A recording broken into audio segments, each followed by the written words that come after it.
টেবিলের ওপর এই রান্নাগুলো দেখে মনে হচ্ছে না গতানুগতিক বাঙালি রান্নার থেকে একটু হলেও আলাদা? আমি সৌম্য, ওম আর মামুনি আজই এলাম দুবাইতে।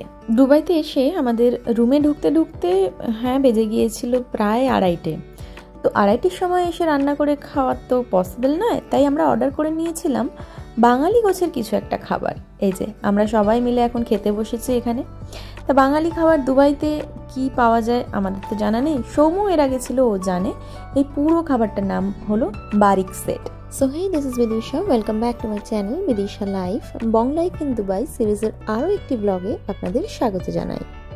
আচ্ছা, তো আমরা দেখে নিই তাহলে এই বারিক সেটে কি কি থাকে। বড় মাছটা শুধু 4 দিরহাম নিয়েছে, আর বাকি একটা মাছ দিয়েছে। এটা একটা মাছ ছিল, এটা একটা মাছ ছিল, আর একটা শুধু আলাদা করে কেনা হয়েছে যেটা 4 দিরহাম। টোটাল সেটটা 9 দিরহাম। টোটাল সেটটা 9 দিরহাম। তার মধ্যে একটা হচ্ছে ডাল, 2টো ডাল, একটা মাছ আর একটা মাছের তরকারি, ভাত, মিষ্টি, ডেজার্টের মধ্যে পায়েসের মতো একটা আছে, আর এটা দই আর পাঁপড়। অ্যাকচুয়ালি এই বারিক সেটটা হলো সাউথ ইন্ডিয়ান খাবার। তো কেউ যদি মাছে ভাতি বাঙালি হয়ে দুবাইতে এসে বাঙালি স্টাইলের খাবার খোঁজেন তো পাবেন না। সেই জন্য এই বারিক সেট নেওয়া ছাড়া উপায় নেই। অনেক কম খরচে বাঙালি আঙ্গিকে ওই সাউথ ইন্ডিয়ান একটা ডিশ, এই আর কি। দুপুরের খাওয়া দাওয়া করার পর একটু রেস্ট করে বিকেল বেরিয়ে পড়লাম সামনের কাছাকাছি একটা মলে মার্কেটিংয়ের জন্য।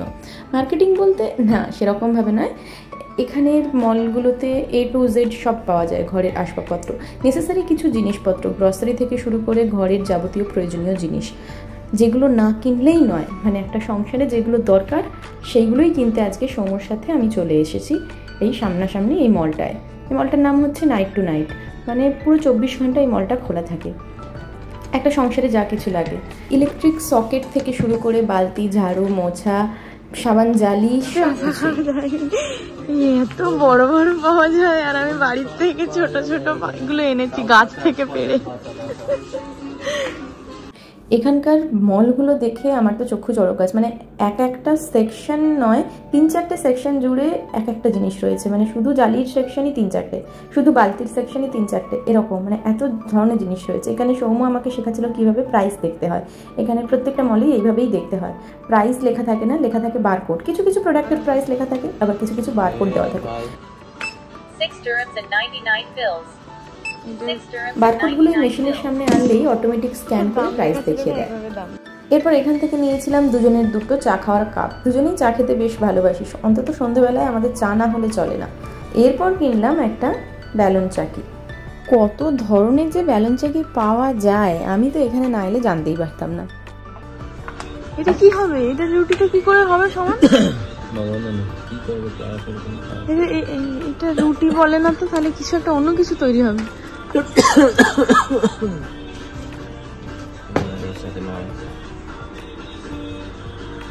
এই ব্যালন চাকিটা দেখার মতো।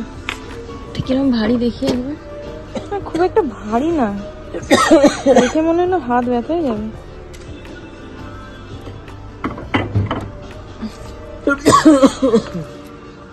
এটা কত? দামটা দেখে আসতে পারবে কি?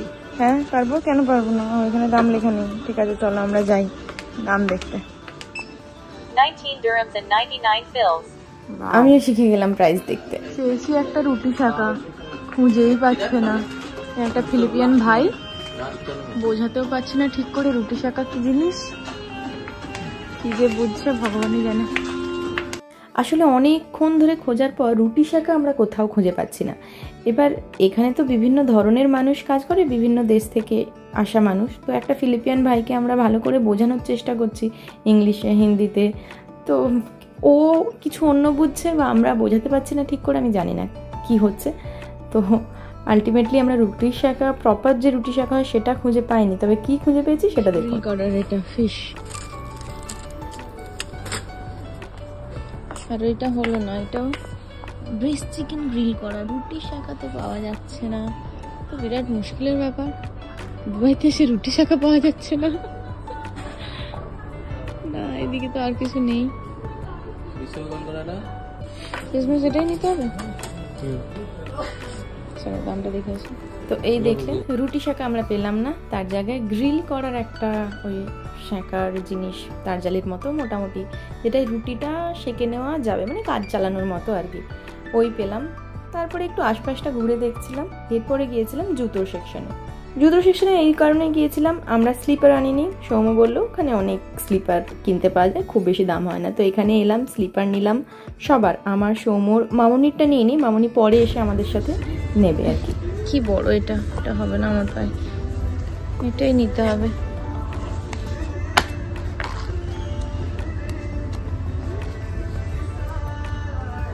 এটা একদম ঠিকঠাক, এটা একদম ঠিকঠাক হয়েছে আমার ঘরে পড়ার জন্য, এটা ঠিকঠাক হয়েছে। তোমার ঘরে পড়ার চয়েস করছো নাকি এটা পরে বাইরে যাবে? বাইরে, ঘরের এটা তো হয়ে যাবে।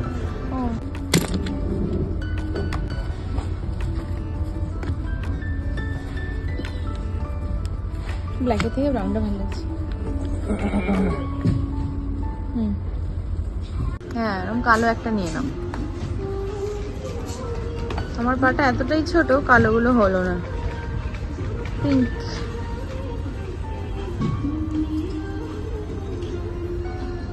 এটা একটা নিয়েই নিলাম। সব অফার প্রাইসে চলছে, এটা 580, এটা 280, 149.99 দিরহাম। বাপরে, এটা 99 এর, দেখতেও ভালো নয়, মনে হচ্ছে না কোয়ালিটি ভালো।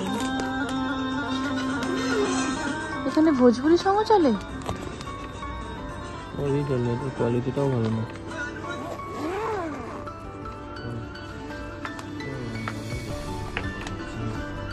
তাহলে ব্ল্যাঙ্কেট আসবে অনলাইন থেকে। এখানে প্রচুর দাম, কোয়ালিটিও খুব একটা ভালো না। এইগুলো সিঙ্গেল হবে না, এগুলো যেগুলো ফোল্ড আছে সিঙ্গেল, দেখতে বেশ সুন্দর লাগছে। তো ব্ল্যাঙ্কেট আমাদের পছন্দ হয়নি, ব্ল্যাঙ্কেট আমরা অনলাইন থেকে নিয়েছিলাম। তো 25 দিরহামের দুটো বালিশ নিয়েছিলাম, বালিশ ছিল না একদমই। সৌম্য যখন থাকতো এখানে, ওর একটা বালিশ ছিল রুমেতে, তো ওটা একজন ইউজ করবে, আর দুটো নিলাম আরও এক্সট্রা দুজনের জন্য। তো আমাদের 3 জনের জন্য বালিশ আপাতত হয়ে গেল। ভালো, একটা ফ্ল্যাট সারফেসে রেখে তো বুঝতে পারবে যে কতটা ঢুকে যাচ্ছে। ঢুকে তো সবই যাচ্ছে। এটা কটা? ফার্স্ট ফ্লোরে চলে এলাম, তাই তো? ক্রিসমাসের এখন চারিদিক সাজানো হয়েছে। এবার আমরা কিছু গ্রসারি আইটেম কিনে ফিরবো বাড়ি, কারণ ওম একা রয়েছে অনেকক্ষণ ধরে, আর বেশি লেট করা যাবে না। পুরো সপ্তাহের গ্রসারি মার্কেটিং করতে না পারলেও, কারণ আমরা তো কোনো লিস্ট করে আনিনি, র্যান্ডাম যেটা মনে পড়ছে যে এটা তো অবশ্যই নিতে হবে আজকের জন্য এবং আগামী সপ্তাহের জন্য যেগুলো যেগুলো দরকার সেগুলো মোটামুটি নিয়ে নিচ্ছিলাম। এই যেমন চাউমিনের প্যাকেট, কর্নফ্লেক্স, চাল, ডাল, নুন, তেল, এই টুকটাক। আমার জন্য নিলাম একটা মেথির প্যাকেট, একটা মৌরির প্যাকেট, যেটা রোজ সকালে ভিজিয়ে আমাকে খেতে হয় ব্রেস্ট মিল্ক ইনক্রিজের জন্য। পুরো সপ্তাহের ডাল নিয়ে নিলাম, অফারে পেয়ে গিয়েছিলাম বলে। এরপর এলাম চায়ের সেকশনে। বাপরে, এত চা দেখে তো মাথায় ঘুরে যাচ্ছে, কোনটা নেব কোনটা নেব না। কত চা, কত ব্র্যান্ডের চা। টাটার চা খুঁজতে খুঁজতে চোখ ধাঁধিয়ে যাচ্ছে, পেয়েছে টাটা, নিয়ে নাও। কিন্তু আমাদের রতন টাটা জিন্দাবাদ, টাটার চা ছাড়া আমরা কিছু নিই না। 4.99 1 কেজি, ওই যে এই তো 4.99 1 কেজি। এরপর সসের পালা, সসও পেয়ে গেছি আমরা, ইন্ডিয়ান কিসান পেয়ে গেছি। মোটামুটি গ্রসারি আইটেম কেনার পর আমরা যাচ্ছি এবার সবজি, মাছ, মাংস এই সেকশনটায়। এবার যাচ্ছি সবজি মার্কেট।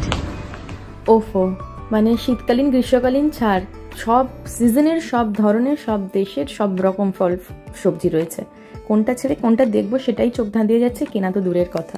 প্রথমবার তো আমার একটু অসুবিধাই হচ্ছিল, এত সবজি দেখে কোনটা নেব কোনটা নেব না। আর এক একটা জিনিস তো 3-4 রকম, মানে কোনটা ভালো হবে কোনটা খারাপ হবে সেগুলো তো বুঝতেই আমার 1-2 দিন লেগে গিয়েছিল। সৌম্যর সাথে এসে এসে আমি সবটা শিখেছি যে কিভাবে সবজি দেখে কিনতে হবে। মানে পেঁয়াজ 3-4 রকমের, আলু 3-4 রকমের।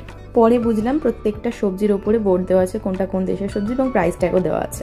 এখানে তো বিভিন্ন দেশের মানুষ বসবাস করে, তাই একই সবজি বিভিন্ন দেশের রাখা হয়, তাই যে যেটা কমফোর্টেবল সে সেটা নেয়। আমরা ইন্ডিয়ানরা বেশিরভাগ সব ইন্ডিয়ান জিনিসই নিতে পছন্দ করি। শুধু সবজি না, মাছের ক্ষেত্রেও তাই, মাংসের ক্ষেত্রেও তাই। বিভিন্ন দেশ থেকে বিভিন্ন ধরনের মাংস আসে।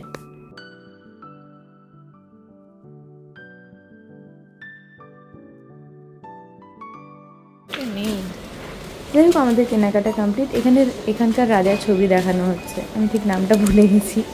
হ্যাঁ, দুবাইয়ের আর শারজার রাজার ছবিগুলো ছিল ওপরে। কত বিল হয়েছে?